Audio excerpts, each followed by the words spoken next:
Brain axis हम सुनते हैं कि गट ब्रेन का बहुत गहरा कनेक्शन होता है।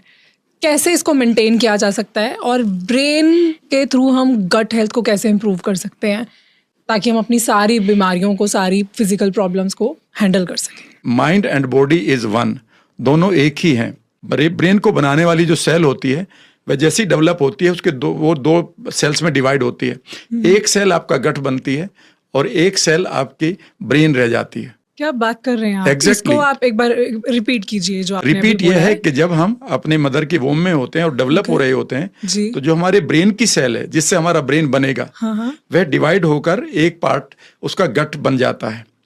और ये दोनों के दोनों पार्ट बेसिकली आप ये समझिए कि एक फर्स्ट फ्लोर पर है और एक फिफ्थ फ्लोर पर है, दोनों फैमिली एक ही है। इसका मतलब जब हम कहते हैं कि gut is the second brain, वो एक्चुअली में है क्योंकि it's the part of the same cell. अब तो ब्रेन एक्सिस हम सुनते हैं कि गट ब्रेन का बहुत गहरा कनेक्शन होता है। कैसे इसको मेंटेन किया जा सकता है और ब्रेन के थ्रू हम गट हेल्थ को कैसे इम्प्रूव कर सकते हैं ताकि हम अपनी सारी बीमारियों को, सारी फिजिकल प्रॉब्लम्स को हैंडल कर सकें? Mind and body is one, दोनों एक ही हैं। ब्रेन को बनाने वाली जो सेल होती है वह जैसी डेवलप होती है उसके दो सेल्स में डिवाइड होती है।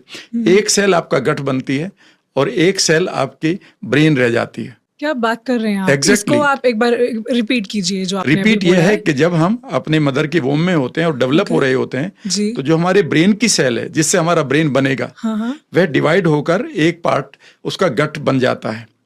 और ये दोनों के दोनों पार्ट बेसिकली आप ये समझिए कि एक फर्स्ट फ्लोर पर है और एक फिफ्थ फ्लोर पर है, दोनों फैमिली एक ही है। इसका मतलब जब हम कहते हैं कि gut is the second brain, वो एक्चुअली में है क्योंकि it's the part of the same cell. अब तो